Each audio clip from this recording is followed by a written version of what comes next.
Seorang artis cantik dan bertubuh seksi pernah ramai disoroti publik karena berakhir menikah dengan seorang bule.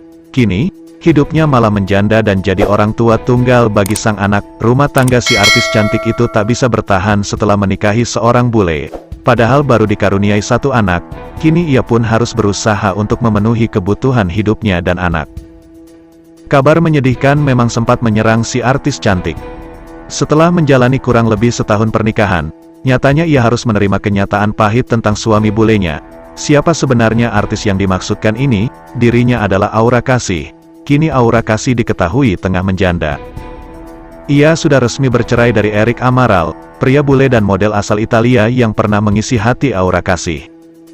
Aura Kasih pun harus menjadi ibu tunggal bagi sang anak. Pernikahan dengan pria bule Erik Amaral yang dilakoni Aura Kasih memang telah kandas di tengah jalan. Bahkan perceraian Aura Kasih kalau itu sempat membuat publik terkejut. Bukan tanpa alasan, secara mengejutkan Aura Kasih menggugat cerai Erik Amaral di Pengadilan Agama Jakarta Selatan pada tanggal 17 Desember tahun 2020 silam.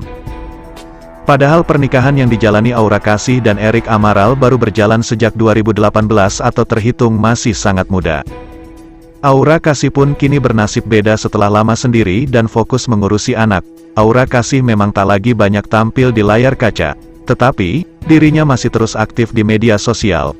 Pantauan tribunjatim.com, di media sosial Aura Kasih kerap menerima berbagai endorsement.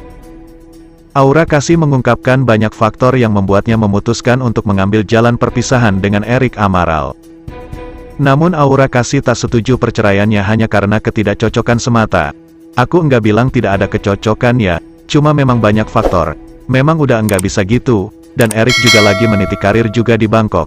Terus ya tidak memungkinkan juga untuk pulang, ucap Aura Kasih. Seusai bercerai dari Erik Amaral, kini Aura Kasih mulai blak-blakan soal kehidupan pribadinya.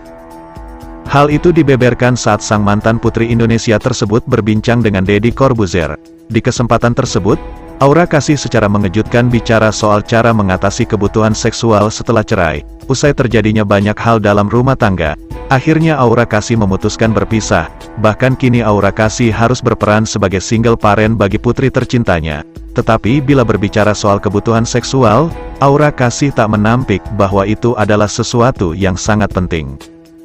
Namun dia juga bilang, menjadi janda di Indonesia tak semudah seperti menjadi seorang duda. Seks penting, kata Aura Kasih dikutip dari YouTube Deddy Corbuzier yang diunggah pada tanggal 31 Oktober tahun 2021. Kalau buat aku touching itu stress relief. Aura Kasih menambahkan, perhatian tanpa pertemuan atau sentuhan tidaklah terasa nyata. Mengaku sebagai sosok yang sangat konsen terhadap sentuhan sebagai bahasa cinta, Aura Kasih memiliki pandangan sendiri soal hubungan ranjang. Mau diperhatiin bagaimanapun, semua orang bisa begitu, tapi kelihatan orang tuh dari sentuhannya, tegas Aura Kasih. Kita bisa ngerasain. Deddy Corbuzier semakin penasaran, bagaimana Aura Kasih menyalurkan hasrat seksualnya. Yuni Sara pernah ngomong soal seks toys, elo? Tanya Deddy Corbuzier.